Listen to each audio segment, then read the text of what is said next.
नमस्कार दर्शकों, आज हम बेहद ज़रूरी स्वास्थ्य समस्या पर बात करने वाले हैं। यूरिनरी ट्रैक्ट इन्फेक्शन, जिसको यूटीआई बोला जाता है। अगर इसका सही समय पर सही इलाज न किया जाए तो यह गंभीर रूप ले सकता है। तो स्वागत है आपका हमारे इस health channel doctor Ganesh Shankar Hazaribagh पर, जहां हम मूत्र प्रणाली के संक्रामक रोगों और उनके होम्योपैथिक कौन-कौन से दवाइयाँ की क्या-क्या भूमिका हो सकती है उसको आज समझेंगे। हमारे जाने-माने हजारीबाग के सुप्रसिद्ध होम्योपैथिक चिकित्सक डॉक्टर गणेश शंकर, जो कि हाल में एचएमआई के अध्यक्ष भी हैं। तो डॉक्टर साहब, आपका बहुत-बहुत स्वागत है इस वीडियो में। बहुत धन्यवाद आपको भी। तो डॉक्टर साहब, मैं आपसे एक बार ये पूछना चाहूँगा कि यूटीआई है क्या? यूटीआई हमारे शरीर का एक बहुत महत्वपूर्ण प्रणाली है। मूत्र प्रणाली जो है हमारे शरीर की एक महत्वपूर्ण प्रणाली है। अच्छा। विषैले पदार्थों को बाहर निकालने का कार्य करती है। यूटीआई यानी मूत्र मार्ग में जो संक्रमण होता है वो बैक्टीरिया कारण होता है। यूरिनरी सिस्टम में प्रवेश कर जाते हैं और संक्रमण पैदा करते हैं। यह महिलाओं में भी होती है, आम पुरुषों में भी होता है, लेकिन ज्यादातर ये महिलाओं में पाया जाता है। जैसा कि डॉक्टर साहब आपने बताया कि महिलाओं में आम होता है, ज़्यादा मतलब पुरुषों में भी हो सकता है, उस कारण हो सकते हैं, बट महिलाओं में ज़्यादातर ज़्यादा देखा गया है। तो होम्योपैथिक में कौन-कौन से इस समय इलाज उपलब्ध है जो महत्वपूर्ण रूप से देखे जाते हैं?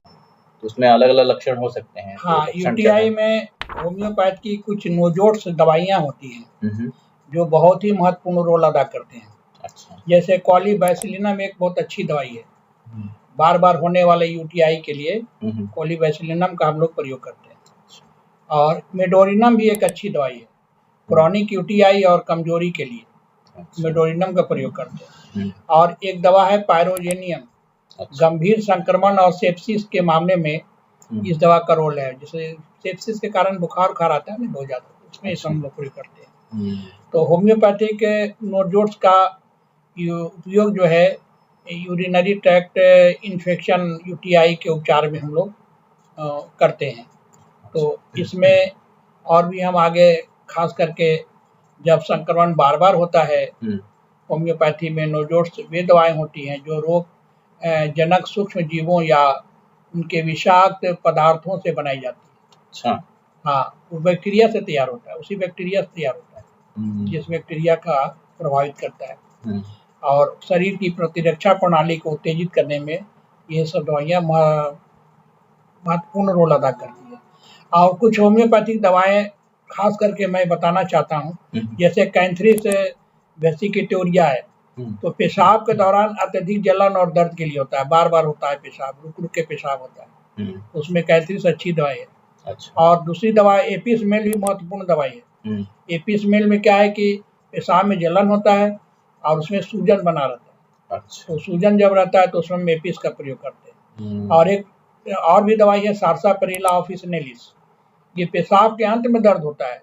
पेशाब करते समय, पेशाब के पहले नहीं, पेशाब जब खत्म होने लगता है तब उसका दर्द और जलन महसूस होता है, तो सार्सापेरिला का प्रयोग करते हैं। और एक कॉलीबैसिलिनम अभी चर्चा की है हम, तो बार बार होने वाले यूटीआई के लिए ये बहुत अच्छी दवाई है। और सीपिया भी एक अच्छी दवाई है, लंबे समय से चले आ रहे हैं संक्रमण में सीपिया एक बहुत अच्छा दवा साबित होता है। अच्छा। तो डॉक्टर साहब, आपने बहुत महत्वपूर्ण जानकारी दी यूटीआई के से संबंधित। तो ये जो आमतौर पे यूटीआई जो होता है वो बैक्टीरिया के कारण होता है, जैसे कि आपने बताया, लेकिन कुछ मामलों में जैसे परजीवी जो होते हैं, पैरासाइट जो होते हैं, उसके कारण भी संक्रमण का कारण बन सकते हैं ये। तो ये हालांकि बहुत ही रेयर होते हैं, लेकिन फिर भी हो सकते हैं। तो क्या इससे रिलेटेड होम्योपैथी में इलाज संभव है? रेयर नहीं है, पैरासाइट के कारण तो ये परजीवी पैरासाइट जिसको हम लोग बोलते हैं, उसके कारण यूटीआई में जबरदस्त इन्फेक्शन होता है। अच्छा। हालांकि बहुत ज्यादा दुर्लभ है, लेकिन प्रमुख परजीवी जो यूटीआई से जुड़े हो सकते हैं, तो जैसे ट्राइकोमोनास होता है, वेजिनेलिस उसका नाम है। अच्छा। तो ये प्रोटोजोआ जो है परजीवी जो है जौन संचारित संक्रमण के रूप में फैलता है, एक से दूसरे में ये बीमारी आती है, कांटेक्ट होता है ना, तो उसके कारण ये आता है। हाँ, तो मूत्र मार्ग में जलन होता है और वो असहजता पैदा करता है। और एक दवा है सिस्टोसोमा हेमाटोबियम, यह एक हेलमिंथ यानी फ्लू के परजीवी है। अच्छा। जो यूरिनरी ब्लैडर को प्रभावित कर सकता है और रक्त युक्त पेशाब होता है हेमेचूरिया जिसको बोलते हैं उसका कारण बनता है, पेशाब में ब्लड आता है। और एक दवा है इंटामोएबिया हिस्टोलाइटिका, यह आमतौर पर आंतों को प्रभावित करता है, डिसेंट्री वगैरह होता है ना, तो इसमें यह दवा का प्रयोग होता है। कुछ मामलों में यह मूत्र मार्ग में भी संक्रमण पैदा कर सकता है। तो ये सब कुछ जो है परजीवी पैरासाइट के बारे में हमने जिक्र किया। और इसका जो निदान होता है ऐसे पता नहीं चलता है, इसका माइक्रोस्कोपिक परीक्षण होता है, विशेष लैब टेस्ट होता है जिसके माध्यम से पता लगता है।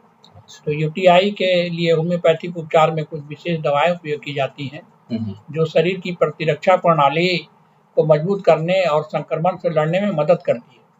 अब कुछ प्रमुख होम्योपैथिक दवाइयों के बारे में हम जिक्र करना चाहेंगे। परजीवी जनित यूटीआई में जो उपयोग की जाती है उसमें मेडोरिनम बहुत अच्छी दवा है। क्रॉनिक यूटीआई और कमजोरी के लिए मेडोरिनम हम लोग देते हैं इंटरक्यूरेंट रेमेडी तौर पर। पायरोजेनियम अभी बताया गंभीर संक्रमण सेप्सिस के लिए होता है। थूजा ऑक्सीडेंटलिस एक दवाई है जो परजीवी संक्रमण और मूत्र मार्ग की समस्याओं के लिए बहुत महत्वपूर्ण दवाई है। सारसापेला का भी हमने जिक्र किया कि पेशाब के अंत में दर्द और जलन होता है। तो कैंथरीज के बारे में बताए, पेशाब के दौरान जो है जलन होता है, रुक रुक के पेशाब होता है। तो ये सब कुछ महत्वपूर्ण दवाइयाँ हैं। ये तो आपने बताया कि पैरासाइट से जो संक्रमण पैदा होता है तो उससे रिलेटेड जो भी लक्षण पैदा होते हैं उसके अनुसार ये सब दवाइयाँ महत्वपूर्ण है। एक कैंडिडा फंगस है जो एक प्रकार का फंगस को बोला जाता है, कभी कभी यूरिनरी ट्रैक्ट इन्फेक्शन का कारण बन सकता है। तो इससे रिलेटेड कुछ इसमें जानकारी दीजिए। हाँ, तो कैंडिडा एक प्रकार का फंगस है जो कभी कभी यूरिनरी ट्रैक्ट को इन्फेक्ट करता है। अच्छा। और सामान्यतः यूटीआई बैक्टीरिया कारण होता है, लेकिन कैंडिडा एल्बिकेंस जैसे फंगस भी संक्रमण फैला सकते हैं, खासकर उन लोगों में जिनकी प्रतिरक्षा प्रणाली कमजोर होती है या जो एंटीबायोटिक्स का अधिक उपयोग करते हैं। तो कैंडिडा यूटीआई का क्या संबंध है? तो इम्यून सिस्टम कमजोर होने पर, जैसे डायबिटीज है, HIV है, कैंसर है जैसी बीमारियों में कैंडिडा संक्रमण का खतरा बढ़ जाता है। अच्छा। एंटीबायोटिक्स का अधिक उपयोग करने से, लंबे समय से एंटीबायोटिक ले रहे हैं तो शरीर में बैक्टीरिया का संतुलन बिगड़ जाता है। अच्छा। जिससे फंगल संक्रमण का खतरा बढ़ सकता है। कैथेटर का उपयोग होता है, बहुत दिनों तक कैथेटर लगा कर रखते हैं पेशाब उतारने के लिए, तो उसके कारण लंबे समय तक जो उपयोग करते हैं तो उसमें कैंडिडा का संक्रमण आ जाता है।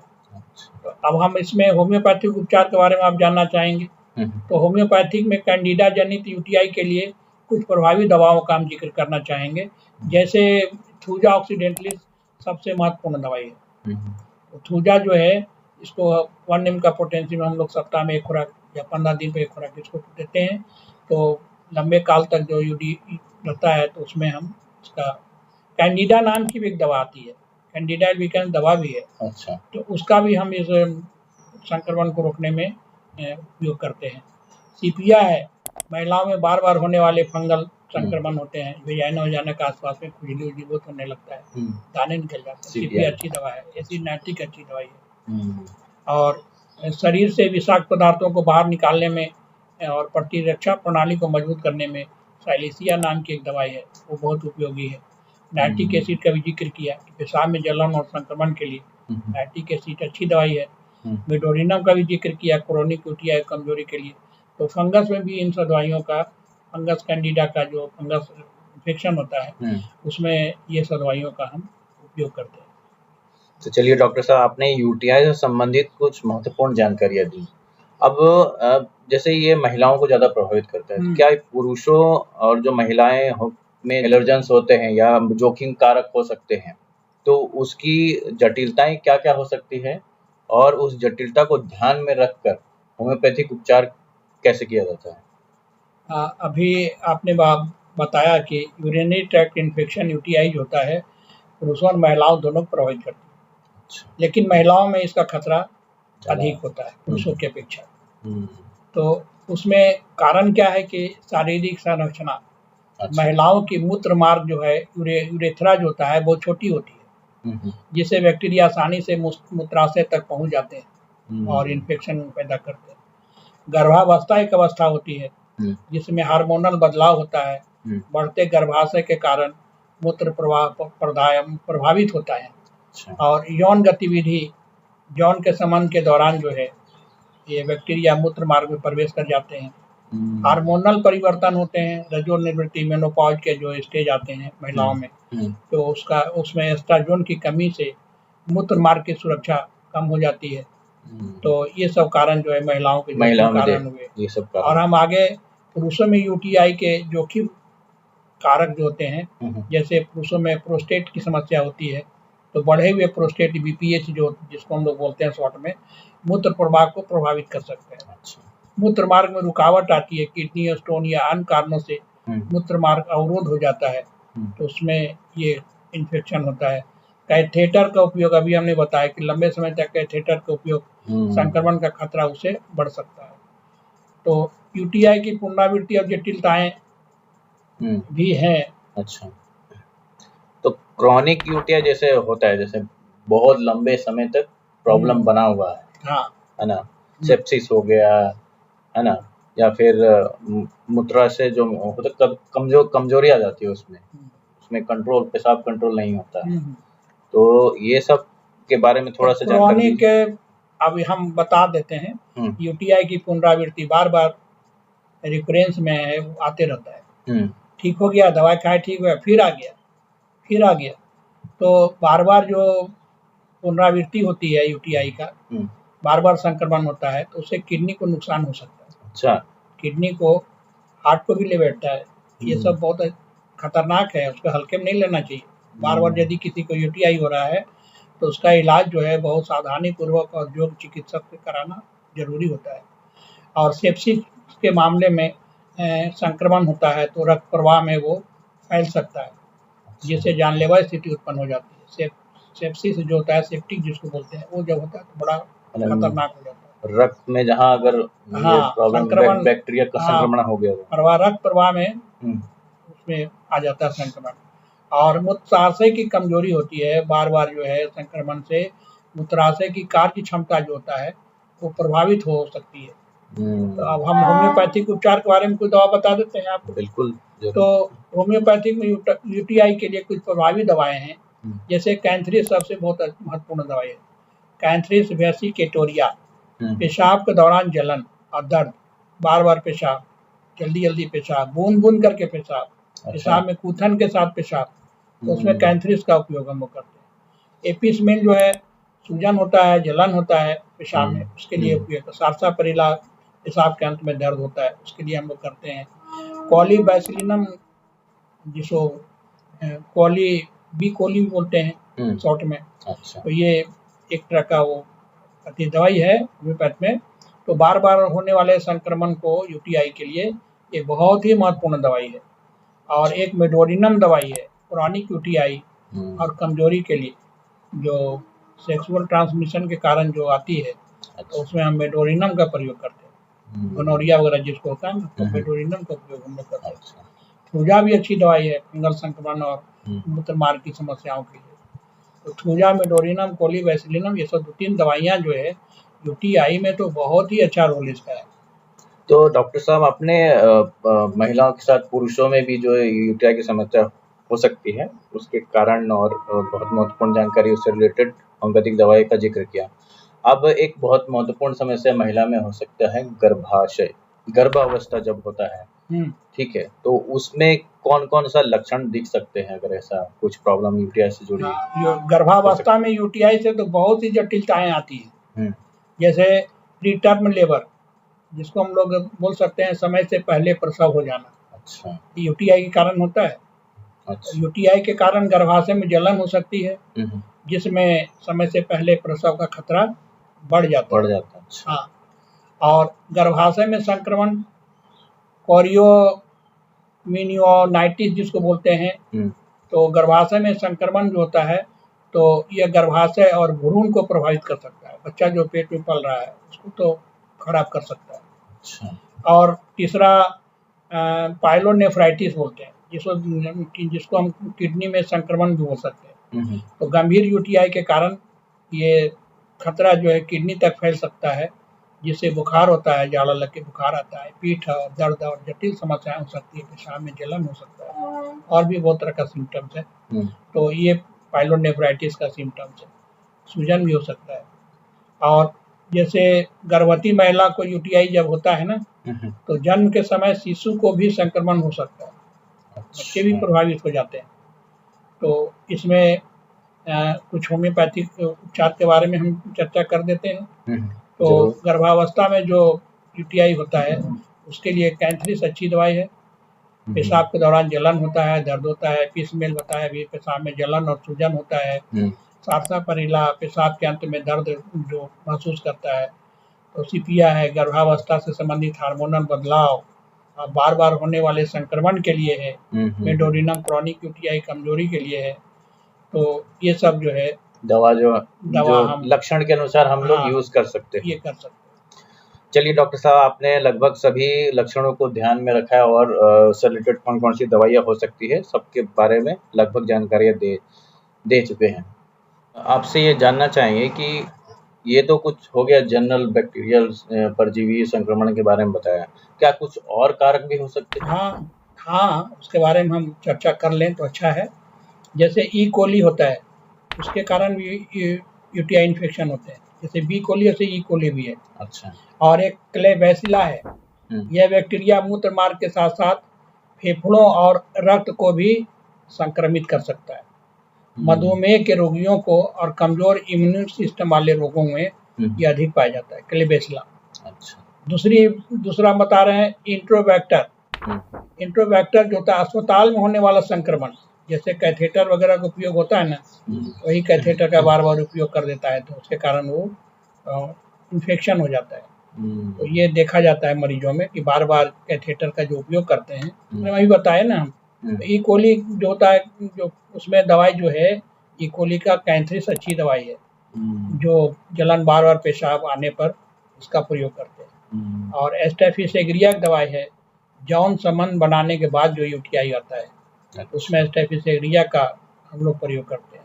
खास करके नव दंपति नई शादी होती है, तो महिलाएं जो है संबंध बनाती है पहली बार, तो उनको ये हनीमून जो है वो सिस्टाइटिस बोलते हैं। अच्छा। तो ये हो जाए, उसमें एस्टेफिसेग्रिया बहुत अच्छी दवाई है। नाइट्रिक एसिड है, तेज दर्द होता है, खून मिश्रित पेशाब होता है आता है, तो उसमें ये दवाई का प्रयोग करते हैं। तो और क्लेबैसिला जो है, तो उसमें गुर्दे में दर्द और पथरी बनने की टेंडेंसी जब पाई जाती है तो बर्बेरिस का हम लोग प्रयोग करते हैं। बर्बेरिस वल्गेरिस एक अच्छी दवाई है। और प्रवृत्ति जब बार बार होती है, जैसे पतली धार में पेशाब होती है, गुर्दे की समस्याओं में बहुत सहायक है सारसापेरिला। और एक टेरीबिंथिना नाम की दवा है, तो मूत्र में खून आने पर एक प्रभावी दवा है, ब्लडी उसको यूरिन आता है, उसमें जलन के साथ, तो इसमें टेरीबिंथिना का प्रयोग करते हैं। और एक और बैक्टीरिया है इंट्रोबैक्टर। इंट्रोबैक्टर जो होता है उसका संक्रमण के लिए हम लोग इचिनेसिया का प्रयोग करते हैं। इचिनेसिया एक बहुत अच्छी दवाई है, इसके लिए प्रतिरक्षा प्रणाली को मजबूत कर संक्रमण से लड़ने में ये दवाई मदद करता है। एपिस दवाई है, पेशाब में जलन, सूजन, चुभन के लिए, डंक मारने से चुभन ऐसा दर्द होता है, तो हम लोग एपिस का प्रयोग करते हैं। और एक है प्रोटियस, ये नोजोट्स है ये, तो इसमें भी संक्रमण के लिए संक्रमण होता है, तो इसमें हम लाइकोपोडियम का प्रयोग करते हैं। लाइकोपोडियम के साथ बदबूदार गंध वाला, और गुर्दे की पथरी में भी ये दवा लाइकोपोडियम, राइट साइडेड जो किडनी में स्टोन होता है उसमें लाइकोपोडियम का बहुत अच्छा रोल है, पथरी को बाहर निकाल देता है। और एक पेरीरा ब्रावा नाम की दवा है। पेरीरा ब्रावा की जो सिम्टम्स है वो कठिनाई से पेशाब आता है, और मूत्राशय में भारीपन होता है, महसूस होता है उसको। अच्छा। तो पेशाब जो है बैठ के नहीं कर पाता है, खड़े खड़े पेशाब करता है। अच्छा। तो ये दवा उसमें पेरीरा ब्रावा बहुत उपयोगी दवा है।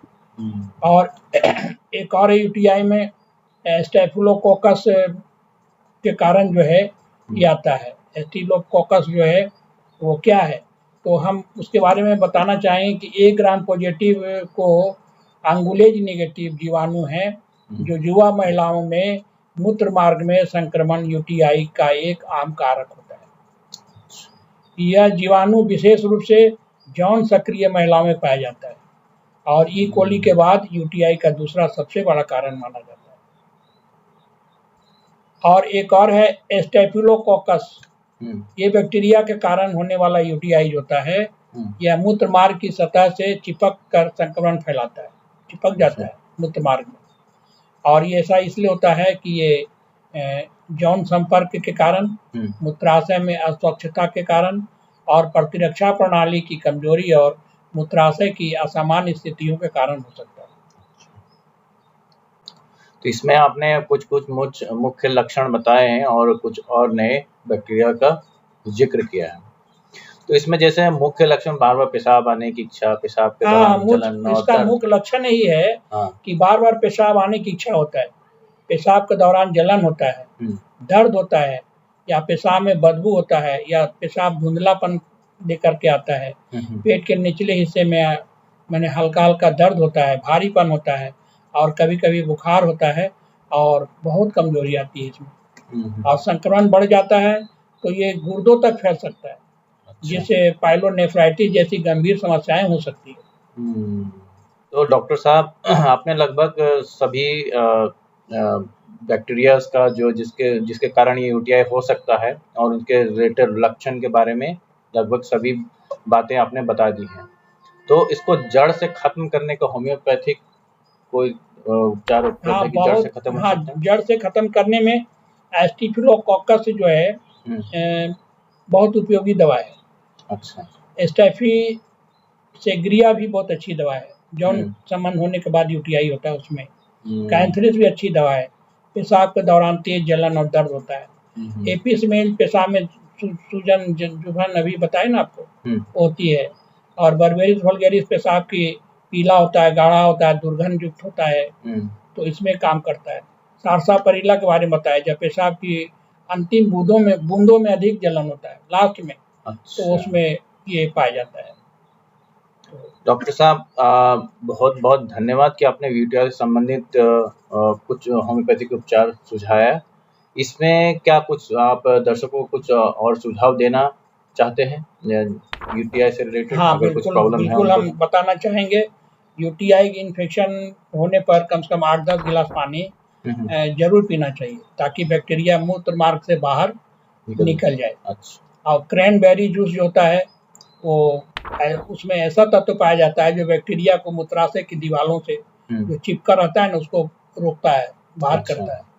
सेब का सिरका जो है, इसमें एंटीबैक्टीरियल गुण होते हैं जो संक्रमण को रोकने में मदद कर सकते हैं। अच्छा। आंवला जूस जो है, आंवला तो विटामिन सी से भरपूर है, तो ये आंवला प्रतिरक्षा प्रणाली को मजबूत करता है।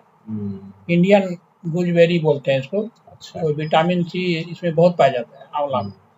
और बेकिंग सोडा भी पानी में डाल के आधा चम्मच बेकिंग सोडा मिलाकर पीने से मूत्र मार्ग की अम्लीयता जो है उसकी कम हो जाती है, वो फायदा करता है। टी ट्री ऑयल होता है एक, उसमें क्या है, इसमें एंटी माइक्रोबियल गुण होते हैं जो संक्रमण को रोकने में सहायक हो सकते हैं। और मेरी सलाह है कि साफ सफाई का ध्यान रखें। मूत्र मार्ग को साफ रखने के लिए सही हाइजीन अपनाएं, सही कपड़ा लें, जैसे मेंस्ट्रुएशन वगैरह होता है तो कपड़ा गंदा उंदा नहीं लेना चाहिए, साफ सफाई करना चाहिए। और एक कारक और होता है, पेशाब लग गया तो बहुत देर तक पेशाब को रोक के रखे रहता है, पेशाब जल्दी नहीं करता है, तो पेशाब को रोक करके न रखना चाहिए। बार बार पेशाब करने से क्या होता है, बैक्टीरिया बाहर निकलता है, और रोक के रखिए तो बैक्टीरिया अंदर इन्फेक्टेड करता है वो। अच्छा। और संतुलित आहार लेना चाहिए, विटामिन सी से भरपूर और प्रोबायोटिक्स युक्त आहार लेना चाहिए। तो संक्रमण के लक्षणों को नजरअंदाज नहीं करना चाहिए। और जलन, यदि बार बार पेशाब आता है, बदबूदार पेशाब होता है, या और भी कोई तरह का इन्फेक्शन आपको समझ में आता है, तो डॉक्टर से संपर्क जरूर करना चाहिए। अपने मन से कोई इलाज नहीं करना चाहिए, डॉक्टर से मिलकर उचित सलाह लेके फिर दवा का सेवन करना चाहिए। डॉक्टर साहब, आपने यूटीआई से रिलेटेड जो भी सुझाव दिए हैं, हमें आशा है कि दर्शकों को इससे बहुत लाभ होगा। तो इस वीडियो को हम यहीं अंत करते हैं। डॉक्टर साहब, इस वीडियो में आया, आपका बहुत बहुत धन्यवाद और दर्शकों को भी मेरा प्रणाम। तो दर्शकों से आशा है कि वीडियो उनको अच्छा लगा होगा। अगर आपको ये वीडियो अच्छा लगता है तो वीडियो को जरूर लाइक करें, शेयर करें और अपने दोस्तों फैमिली के साथ ज़रूर शेयर करें। आपके अगर कुछ सुझाव या सवाल होते हैं या हैं तो आप कमेंट के माध्यम से डॉक्टर साहब से पूछ सकते हैं। जिनका परामर्श आपको या कोई भी सलाह हो, डॉक्टरी सलाह हो, तो वो डॉक्टर साहब अपने शब्दों में जो भी कुछ दवा अगर हो सकता है तो उसका समाधान भी दे सकते हैं। डॉक्टर से मिले आकर। हाँ, तो चलिए इस वीडियो को यहीं अंत करते हैं। वीडियो देखने के लिए आपका बहुत बहुत धन्यवाद।